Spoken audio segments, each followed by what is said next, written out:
पद्मश्री प्रतिभा शतपथी आधुनिक ओडिया कविता क्षेत्र में एक जनाशुना ना। ओडिया साहित्य जगत में जड़े आगधाड़ीर लेखिका भावे केवल नुहे, जातीय स्तर में ताकर रही सुख्याति। सरल और शाणित शब्द माध्यम मार्मिक भाव भावना को परिप्रकाश करी बेस पाठकीय आदर लाभ करिसेंति। सामाजिक समस्या, समाजर वास्तव चित्र, नारी मनस्तत्व और नारी सुरक्षा प्रसंग आदि विषय को नहीं से लेखनी चालना करिसेंति। तांको रचित बहु काव्य कविता और समालोचना विभिन्न भाषा रे अनुदित होइछि। एथिसह विदेशी भाषा साहित्य रे मध्य तांको कविता को नहीं आलोचना होइछि। ओडिया भाषा साहित्य क्षेत्र में तांकर अनुभूति बहु पुराणा। जनाशुना त्रैमासिक पत्रिका उद्भाषार से संपादिका। साहित्य क्षेत्र में उल्लेखनीय अवदान पाई से केन्द्र साहित्य एकाडेमी, ओडिया साहित्य एकाडेमी, सारला पुरस्कार, कबीर पुरस्कार पाइछन्ति। पुणी सम्मानजनक पद्मश्री उपाधि लाभ करी ओडिशा पाई बहु गौरव आनिछन्ति। नित्य वसुधा, निमिषे अक्षर, साहाड़ा सुंदरी, अधा अधा नक्षत्र, सबरी और तन्मय धूଳି भଳି तांकर बहु कविता संकलन पाठकीय स्वीकृति लाभ करिछि। ए विशिष्ट साहित्यिकंक जीवन यात्रा और सृष्टि सर्जना संपर्क में जानिबा पई आमे जाई पहुंचिथिलु तांको बासभवन रे। से देइथिले निज प्रश्नर उत्तर। प्रश्न मोर, उत्तर मोर। जगत जनक पाई गदगद फुटुथिबा मोर सुमनस अधा रहिला। शब्दंकर महमह गजरा को बागदेवी पाद तले रखा अधा रहिला। राधाचूड़ा गछटी को जाके धरिबार आवेग अधा रहिला। सज सुगंधराज फूल को खोसारे थापी दे विभोर हेबा, कागज टुकुराटे परी खसी पड़ाउथिबा अबाध्य मुहूर्त को दुई हाथ मेलाई बाट गालिबा अधा रहिला।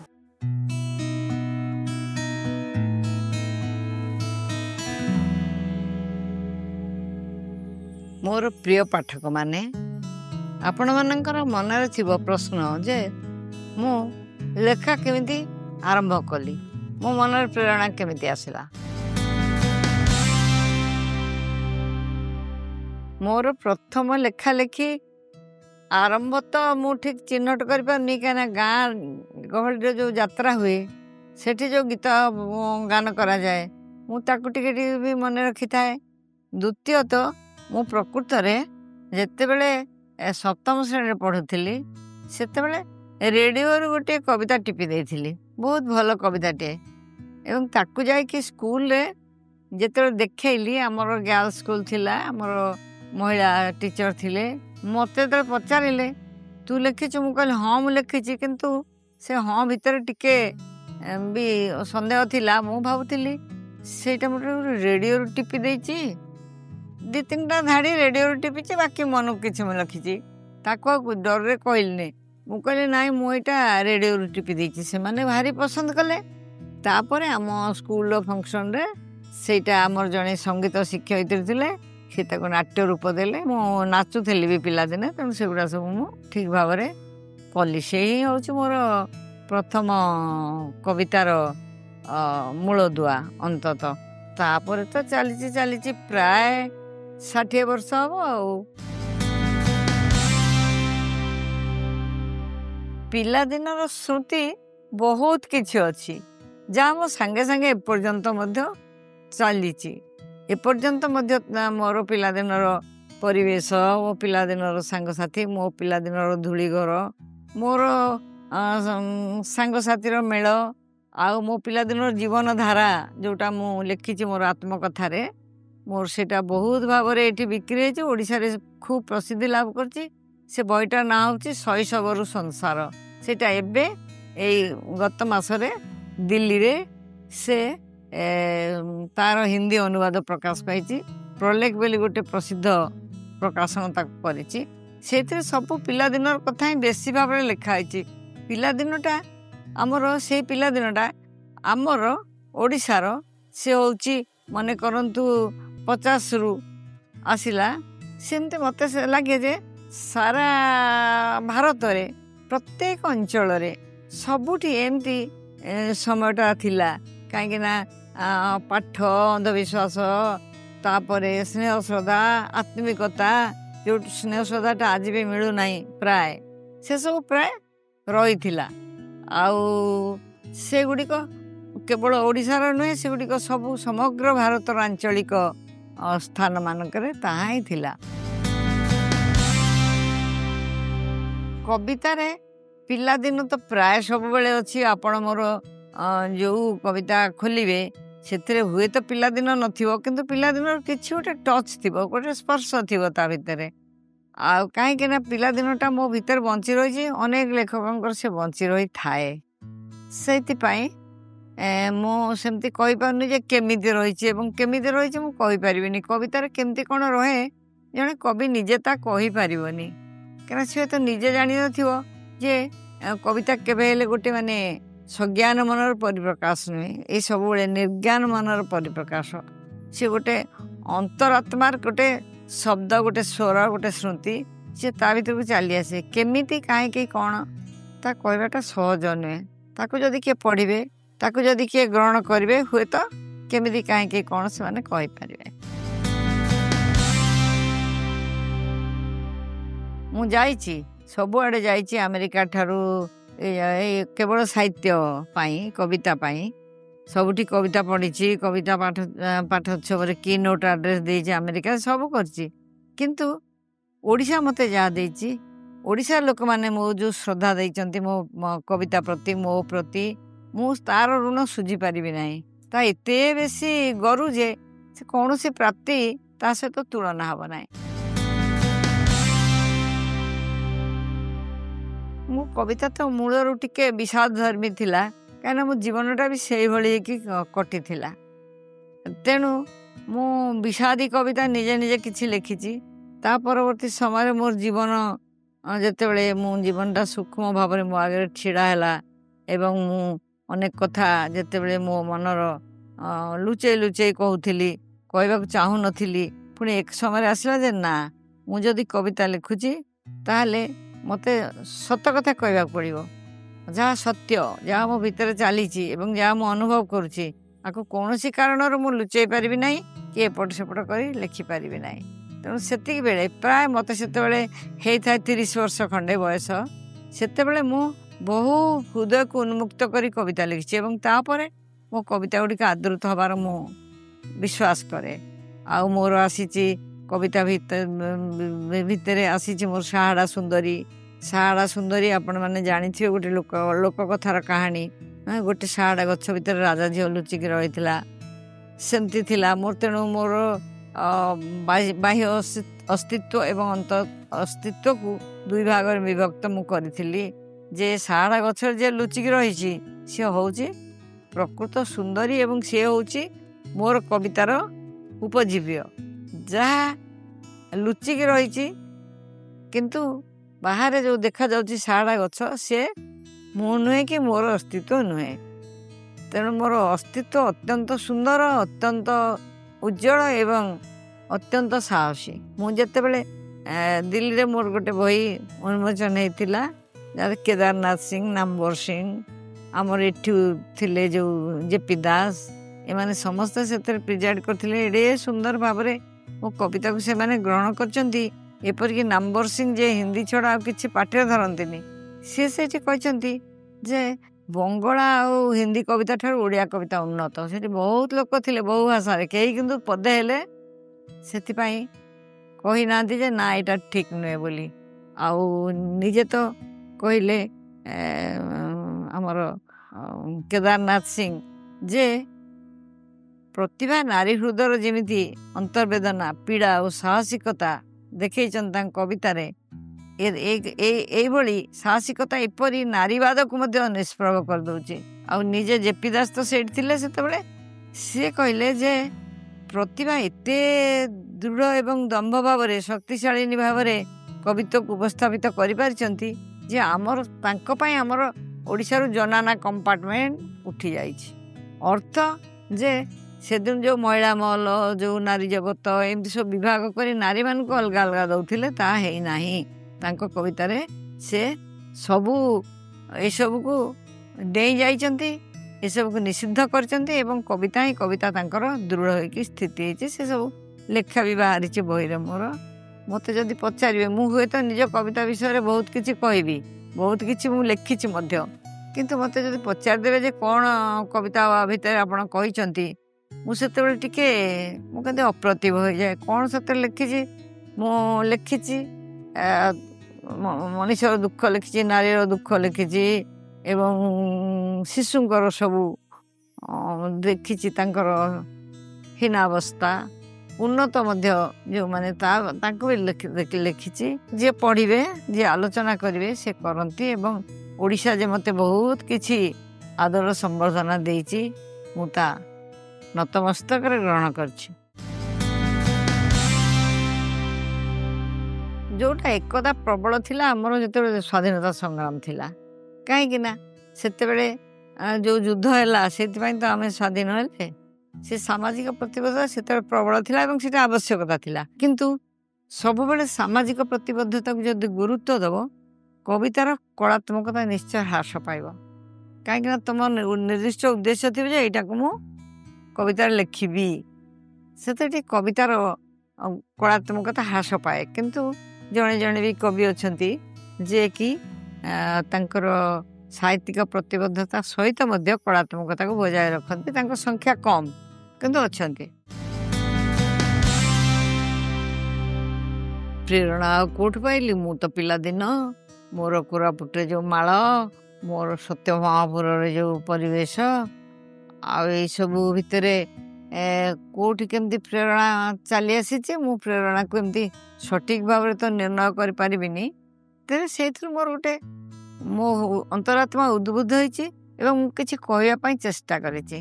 ଯେତେବେଳେ ମୁଁ କହି ନପାରିଛି ସେତେବେଳେ ମୁଁ ଭାରି ଘାରି ହେଇଛି, କଷ୍ଟ ଭୋଗିଛି, ଛଟପଟ ହେଇଛି, ଆଉ ଅନ୍ଧାର ଘରେ ଘୁଷୁରିଲା ଭଳିଆ ମୋତେ ଲାଗିଛି ଏବଂ ତା ଭିତରେ ମୋର କବିତା ସତେ ଯେମିତି ମୋତେ ଡାକି ଦେଇକି ପଦେ ପଦେ କହେ, ଉଠ ଉଠ, ଲେଖିଚାଲ ଲେଖିଚାଲ। କିଏ କହେ? ମୁଁ ଭାବେ କିଏ ଏଇ କଥା କହୁଛି? ମୋତେ ଲାଗେ ଯେମିତି ଚନ୍ଦ୍ରର ଆର ପାଖରୁ, ଯେଉଁଟା ଚନ୍ଦ୍ରର କଳା ପାଖ, ଅନ୍ଧାର ପାଖ, ସେଇଠୁ ବୋଧେ କିଏ ମୋତେ ଡାକିକିରି କହେ। ତାପରେ ସେମିତି କିଛି ଗୋଟେ ପ୍ରେରଣା ମୁଁ ପାଏ, ଯେଉଁ ପ୍ରେରଣାକୁ ମୁଁ ଖୁବ ପୁଙ୍ଖାନୁପୁଙ୍ଖ ଭାବରେ ଆଲୋଚନା କରିପାରିବିନି। ସେମିନାର ଯେଉଁଠି ହୁଏ କି କେଉଁଠି ଗୋଟେ ଆଲୋଚନା ହୁଏ, ହୁଏତ ସେଇଟା ମୁଁ କହିପାରେ। ନାଇଁ, ସମାଜର ସ୍ଥିତି, ସମାଜର ଅବସ୍ଥା ଆପଣ ଆଉ କହିଲେ, ସେ ତ ନିଶ୍ଚୟ କବିତା ଭିତରେ ରହିବ। କବିତା ହଉ ଯେକୌଣସି କଳା ସୃଷ୍ଟି ହଉ, ଯିଏ ଗଦ୍ୟ ଲେଖିଲା ତା ଭିତରେ ରହିବ, ଉପନ୍ୟାସ ଲେଖିଲା ତା ଭିତରେ ରହିବ, ଯିଏ ଚିତ୍ରକଳା କରୁଛି ତା ଭିତରେ ରହିବ। କାହିଁକି ନା ସେ ତ ତାକୁ ନେଇକି, ସିଏ ତ ତାର କଞ୍ଚାମାଲ, ଆଉ ତାକୁ ନ ନେଇ ଛାଡ଼ି ଦେଇ ସେ କ'ଣ କରିପାରିବ? ତେଣୁ ସବୁକିଛି ବର୍ତ୍ତମାନତା ତା ଭିତରେ ରହିଥାଏ। ତାକୁ ପୁଙ୍ଖାନୁପୁଙ୍ଖ ଭାବରେ ଦେଖିଲେ ହିଁ ମଣିଷ ତାକୁ ଗ୍ରହଣ କରେ। ସବୁ ବଡ଼ କବି, ସବୁ ବଡ଼ ଲେଖକ ସବୁକିଛି ସେମାନେ ଗ୍ରହଣ କରିଥାନ୍ତି। ସମାଜକୁ ଗ୍ରହଣ ନକରି କୌଣସି କବି, ଲେଖକ, କଳାକାର ତିଷ୍ଠି ରହିପାରିବ ନାହିଁ। କାହିଁକିନା ସମାଜ ହେଉଛି ତାର ପୁଞ୍ଜି। ତେଣୁ ସମାଜ ନିଶ୍ଚୟ ରହିଛି ଏବଂ ସେ ରହିଛି ଉଜ୍ଜ ଭାବରେ, ଖୁବ ଚୁପଚାପ ଭାବରେ, ଏବଂ ସେ ମଣିଷକୁ ପ୍ରେରଣିତ କରୁଛି, ପାଠକକୁ ପ୍ରେରଣିତ କରୁଛି। ଉତ୍ତର ଆଧୁନିକତା ତ ଗୋଟେ ଇଂରାଜୀ ଶବ୍ଦ, ସେ ବହୁତ ଆଗରୁ ଥିଲା, ସେ ଗୋଟେ ଅଲଗା ପ୍ରକାର ଶବ୍ଦ। କିନ୍ତୁ ଆମର ଯେଉଁ ଉତ୍ତର ଆଧୁନିକତା ଆସିଲା ଭାରତରେ, ଏପରିକି ଓଡ଼ିଶାରେ, ସେ ପ୍ରାୟ 1970 ଖଣ୍ଡେ ବେଳକୁ ଆସିଲା। ସେଇ ସମୟରେ, ଯେଉଁ ସମୟରେ ନା ଆମେ ପାଶ୍ଚାତ୍ୟ ଅନୁକରଣ ଛାଡ଼ି ଆସ୍ତେ ଆସ୍ତେ ନିଜ ମାଟିକୁ, ନିଜ ଭାଷାକୁ ଆଉ ଏସବୁ ସବୁ ଆମେ ଗ୍ରହଣ କଲୁ ନିଜସ୍ୱକୁ। ସେଇଟା ମୋତେ ଥରେ ଦେଇଥିଲେ ଗୋଟେ ପ୍ରବନ୍ଧ ଲେଖିବା ପାଇଁ, ବିଶ୍ୱବିଦ୍ୟାଳୟ, ଉତ୍କଳ ବିଶ୍ୱବିଦ୍ୟାଳୟ। ସେଥିରେ ଥିଲେ ବିଧୁଭୂଷଣ ଦାସ, ଥିଲେ ବଡ଼ ବଡ଼ ସବୁ ସାହିତ୍ୟିକ, ଆଲୋଚକ ସବୁ ଥିଲେ, ଆଉ ପ୍ରାୟ ସବୁ ବଡ଼ ବଡ଼ ବିଶିଷ୍ଟ ସବୁ ଥିଲେ। ଆଉ ତାଙ୍କର ମତାମତରେ ମୁଁ ଯାହା ଲେଖିଲି, ସେ କହିଲେ ଏଇଟା ହେଉଛି ଏକଦମ ଠିକ୍ କଥା। ପ୍ରତିଭାଙ୍କର ଯେଉଁ ପ୍ରବନ୍ଧ ଅଛି ଉତ୍ତର ଆଧୁନିକତାରେ, ସେଇଟା ହିଁ ପ୍ରକୃତରେ ଉତ୍ତର ଆଧୁନିକତା। ଆଉ ତାପରେ ମୁଁ ଦେଖିଲି ଯେ ମୁଁ ଗୋଟେ ବହି କଲି, ସେ ବହିଟା ବହୁତ ଆଦୃତ ହେଲା, ଉତ୍ତର ଆଧୁନିକ ଓଡ଼ିଆ କବିତା ଓ ଅନ୍ୟାନ୍ୟ ପ୍ରବନ୍ଧ। ଦେଖିଲି ସେଥିରେ ବହୁତ ଥିସିସ୍ ବି ଲେଖା ହେଲା। ଏପରିକି ଶାନ୍ତିନିକେତନର ଜଣେ ଥିଲେ ଯେ ରିସର୍ଚ୍ଚ କଲା, ସେ ତା ବିଷୟରେ ମଧ୍ୟ ଲେଖିଲେ, ଥିସିସ୍ ଲେଖିଲେ, ପ୍ରବନ୍ଧ ଲେଖିଲେ। ବଡ଼ ବଡ଼ ପତ୍ରିକା ସବୁ ସେ ବିଷୟରେ ସବୁ ପ୍ରବନ୍ଧ ମୋର ଛପେଇଥିଲେ। ଆମେ ଯେମିତି ଏଲିୟଟ କହୁଥିଲେ ଯେ ତମର କିଛି ଅନ୍ତରର କଥା ରହିବା ଉଚିତ ନୁହେଁ, ଏମିତି ସବୁ ଥିଲା। ସେଥିରେ କିନ୍ତୁ ତା କୁହାଯାଇ ନଥିଲା। ତା କୁହାଯାଇଥିଲା ଯେ ଆମ ମାଟି ପବନ, ଆମ ମାଟି ପାଣି ପବନ, ଆମ ଦେଶ, ଆମର ସଂସ୍କୃତି ଏବଂ ଆମର ଯେଉଁ ନାରୀର ଅବସ୍ଥା ସେଥିରେ ଥିଲା, ସେ ଗୋଟେ ବିଭାଗ ଥିଲା। ଆମର ଯେଉଁ ନାରୀର ଅବସ୍ଥା ଏସବୁ ଯେମିତି ସେଇଥିରେ ରହିବ, ତାକୁ ହିଁ ହେଉଛି ସେଇଟା ଆମର ଉତ୍ତର ଆଧୁନିକତା। ଉତ୍ତର ଆଧୁନିକତା ମାନେ ଆଧୁନିକତାର ପରବର୍ତ୍ତୀ ସମୟ। ଆମର ଯେଉଁ ଆଧୁନିକତା ଏଲିୟଟ ଘେରିକାଙ୍କ ବେଳରେ ଆସି ସବୁ ଆମକୁ ପ୍ରଭାବିତ କରିଦେଇଥିଲା ସାରା ବିଶ୍ୱକୁ, ସେଇଟା ନୁହେଁ। ସେ ହେଉଛି ପ୍ରକୃତରେ ଆଧୁନିକତାର ଉତ୍ତର କାଳ। ତାକୁ ଆମେ କହିପାରିବା ଯେ ସେଇ ଯେଉଁ ଆଧୁନିକତା ଥିଲା ସେ ଗୋଟେ ଭିନ୍ନ ଦିଗରେ ଗତି କଲା। ସେ ଭିନ୍ନ ଦିଗଟା ଆମର ନିଜସ୍ୱ ଏବଂ ଆମେ ନିଜେ ଚିହ୍ନିଲେ ଯେ ସେଇଟା ହିଁ ପ୍ରକୃତରେ ଆମ। ଆଉ ନାରୀ ବିଷୟରେ ତ ଅଛି ସେଥିରେ ଉତ୍ତର ଆଧୁନିକତାରେ, କିନ୍ତୁ ମୁଁ ୟୁଜିସିରୁ ଗୋଟେ ଫେଲୋସିପ୍ ପାଇଥିଲି ପ୍ରିନ୍ସିପାଲ ଇନଭେଷ୍ଟିଗେଟର ଭାବରେ। ସେଥିରେ ମୁଁ ଲେଖିଥିଲି ନାରୀ ଅସ୍ତିତ୍ୱର ବାସ୍ତବତା ଓ ବିବର୍ତ୍ତିତ ଓଡ଼ିଆ କବିତା। ସେ ବହିଟା ପ୍ରାୟ 10 ବର୍ଷ ଖଣ୍ଡେ ହେଲା ଛପା ହେଇଯାଇଛି ଆଉ ବହୁତ ଆଦୃତ ହେଉଛି। କେତେ କପି ତାର ସବୁ ଚାଲିଗଲାଣି କୁଆଡ଼େ କୁଆଡ଼େ ବିକ୍ରି ହେଇକି। ଆଉ ସେଇଥିରେ ବି ଉତ୍ତର ଆଧୁନିକତାକୁ ଭଲ ଭାବରେ ଗ୍ରହଣ କରାଯାଇଥିଲା। ପ୍ରେମ ସମ୍ପର୍କରେ ଅନାଦି କାଳରୁ ତ ଚାଲିଛି ସଂଘର୍ଷ, ପ୍ରଶ୍ନ ଉତ୍ତର ଇତ୍ୟାଦି। କିନ୍ତୁ ପ୍ରକୃତରେ କ'ଣ ପ୍ରେମ ବିହୀନ ମଣିଷ ବଞ୍ଚିପାରେ? ମଣିଷ ମାତ୍ର ସିଏ ପ୍ରେମ ବି ଭୋଗେ, ଅପ୍ରେମ ବି ଭୋଗେ। କିଏ ହୁଏତ ମୋଟେ ପ୍ରେମ ପାଏନି ଜୀବନ ସାରା, କିଏ ହୁଏତ ଜୀବନ ସାରା ଅପ୍ରେମ ଭିତରେ ବଞ୍ଚିଥାଏ। କିନ୍ତୁ ପ୍ରେମଟା ମଣିଷ ପାଇଁକା ଜରୁରୀ, ଯେମିତି ଫୁଲ ପାଇଁ ସୂର୍ଯ୍ୟାଲୋକ ସେଇଭଳି ଜରୁରୀ। ଆଉ ପ୍ରେମ ନିଜେ ଯିଏ କହିଥିଲେ beauty is a password to immortality, Plato ଯିଏ କହିଥିଲେ କବିମାନଙ୍କୁ ଆମର ନୂଆ ସୋସାଇଟିରୁ ବାଛନ୍ଦ କରିଦିଅ, ସେଇ କହିଥିଲେ ଯେ ପ୍ରେମ ହିଁ ମଣିଷକୁ କବି କରେ। Love makes a man a poet. ତାପରେ ସେ କହୁଥିଲେ, ପ୍ରଥମ କହୁଥିଲେ ଯେ beauty is a password to immortality, ମାନେ ଅମରତ୍ୱ ପାଇଁ ବିୟୁଟି ହେଉଛି ଗୋଟେ ଠାର। ପାସୱାର୍ଡ ମାନେ ଠାର। By creating a thing of beauty we conquer death. ଆମେ ଗୋଟେ ସୁନ୍ଦର ଜିନିଷ ଯଦି ତିଆରି କରିଦେବା, କ୍ରିଏଟ୍ କରିପାରିବା, ତାହେଲେ ଆମେ ମୃତ୍ୟୁକୁ ଜିଣିଯିବା। ଏ ସୁନ୍ଦର ଜିନିଷ କ'ଣ? ମଣିଷ କ'ଣ କରିପାରେ? ଏ କଳା ତ କରିପାରେ, ଏ ତ କବିତା କରିପାରେ, ସାହିତ୍ୟ କରିପାରେ, ଚିତ୍ରକଳା କରିପାରେ, ସଙ୍ଗୀତ କରିପାରେ। ତେଣୁ ସେ ଏଇସବୁ ଗୁଡ଼ିକ କଳା ନିଶ୍ଚୟ ଇମୋର୍ଟାଲିଟି, ଅମରତ୍ୱ ଲାଭ କରେ। ତେଣୁ ପ୍ରେମ ବିନା ମଣିଷର ଜୀବନ ନାହିଁ। ଏପରିକି ଆଉ ଜଣେ କହିଥିଲେ, ନୋବେଲ ଲରିଏଟ୍ ଲେଡି, ସେ କହିଥିଲେ ଯେ ମନୁଷ୍ୟ ପ୍ରେମ ବିନା ବଞ୍ଚିପାରିବ ନାହିଁ। ଆଉ କେବଳ ଗୋଟିଏ ଜିନିଷ ଏ ଯୁଦ୍ଧଧ୍ୱସ୍ତ ପୃଥିବୀକୁ ରକ୍ଷା କରିପାରେ, ସେ ହେଉଛି ପ୍ରେମ। ସେଇ ପ୍ରେମ ବଳରେ ପୃଥିବୀ ବଞ୍ଚି ରହିପାରେ, ନହେଲେ ଅନ୍ୟ କୌଣସି ବାଟରେ କୌଣସି ପଥରେ ତା ସମ୍ପୂର୍ଣ୍ଣ ହୋଇପାରିବ ନାହିଁ। ଏକଦା ପୁରସ୍କାର ମୋତେ ପ୍ରକୃତରେ ବହୁତ ପ୍ରେରଣା ଦେଇଛି। ମାନେ ମୁଁ ସେଥିରେ ଉଚ୍ଛ୍ୱସିତ ହେଇଛି, ଆଗ୍ରହୀ ହେଇଛି।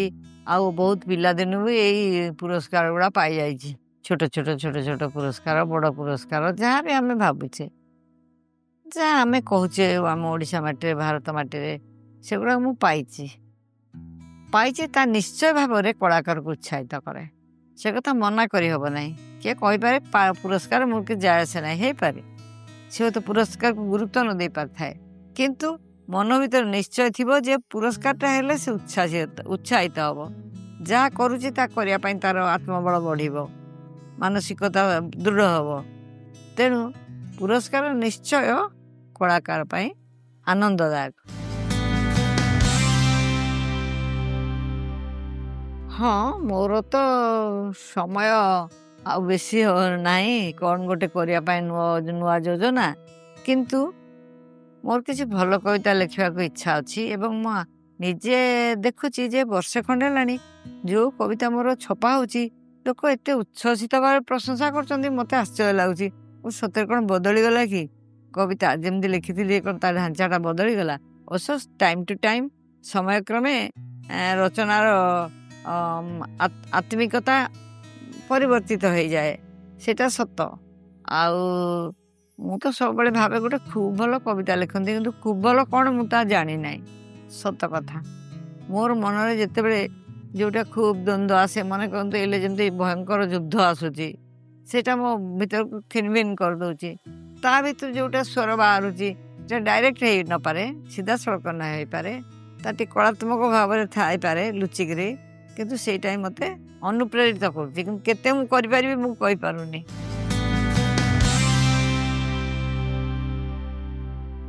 ନୂଆ ପିଢ଼ିରେ କେତେକଙ୍କର ପ୍ରଚୁର ସମ୍ଭାବନା ରହିଛି, ପ୍ରଚୁର, କେତେକ ବୋଲି ମୁଁ କହୁଛି, ସମସ୍ତଙ୍କର ନୁହେଁ।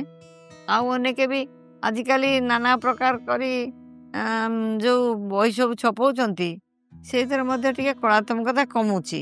କିନ୍ତୁ ଯିଏ ଲେଖିବ ସେ ଯେ ଧୈର୍ଯ୍ୟ ଧରି ଲେଖିବ ଏବଂ କେବେ ହେଲେ ଭାବିବନି ଯେ ହତାଶ ହେଇଗଲି, ମୋର କିଛି ହେଲାନି ତା ନୁହେଁ।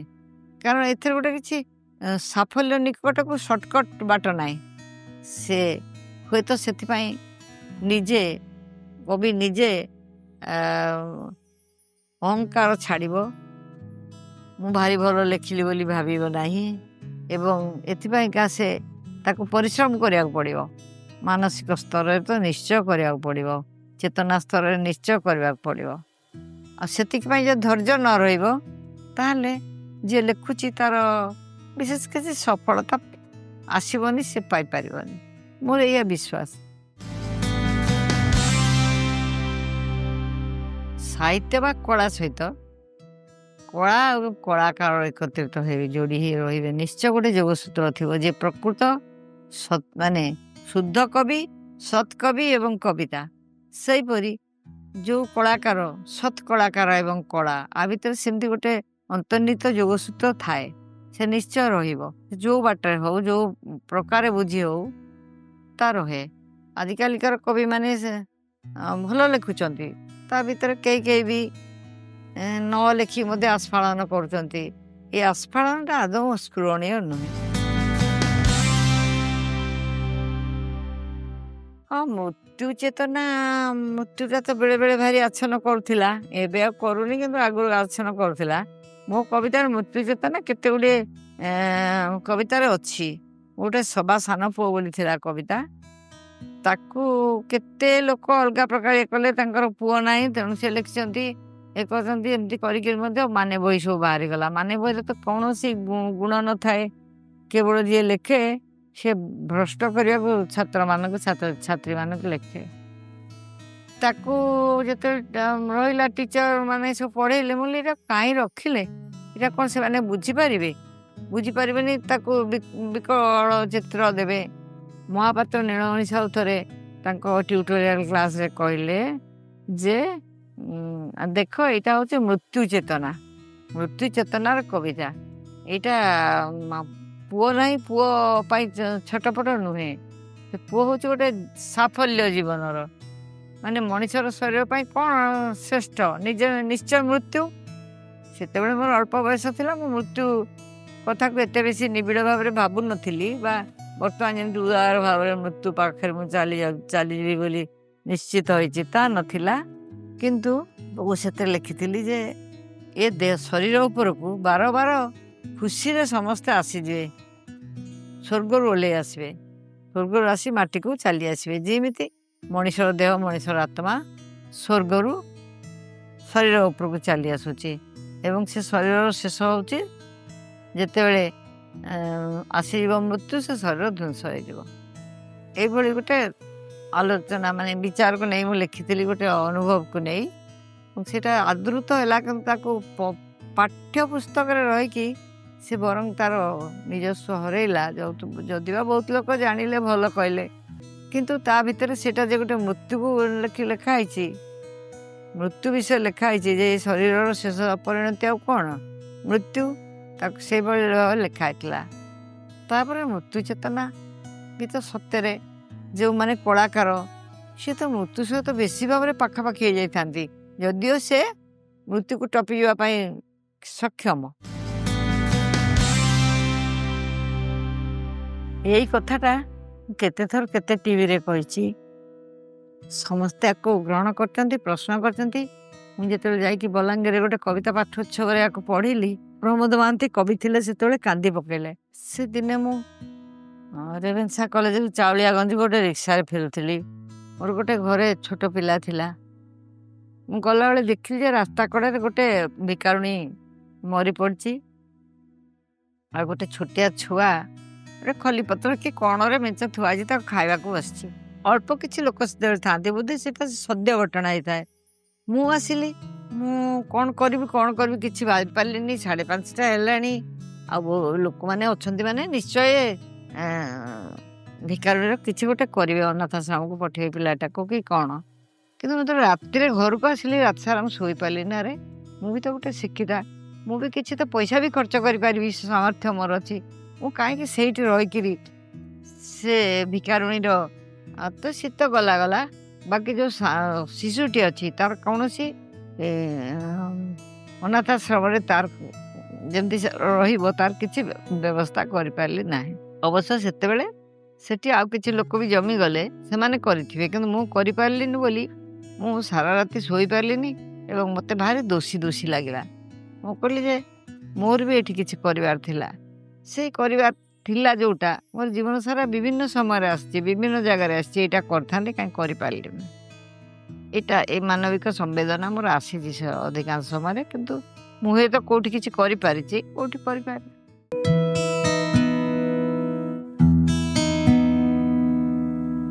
रूस और यूक्रेन भितर जो भयंकर युद्ध होता से गोटे ध्वंस स्तूप भितर गोटे 6 वर्ष झील रही जा माँ बाजार को जाइए बाहर को कार रे से गोटे बोमा पड़ी से मरी जाती से खबर आसी झील पाखक एवं झील कहूँ माँ मु तुमको भारी भल पाए तुम परी माँ ए संसार नहीं सारा संसार नहीं तुम्हें चलीगल मु कांदू ना तुम्हें तो निश्चय स्वर्ग रे थिबो तुम इच्छा को मानी मु भल मनीषटे हेबी यूक्रेन रु ग्रेनेड माड़ ध्वंस भितर चिठी लिखी झीटी जितेबले मु स्वर्ग को जीवी आमर साक्षात हम से मु कहूँ मु निजे कहूँ कविर एत प्रश्न सतरे कौन स्वर्ग अच्छी स्वर्ग राज्यर हे विश्वपिता तुमको लाज लगे जदि ए झीटी माँ को तार न भेट सहस्र आकुल निवेदनर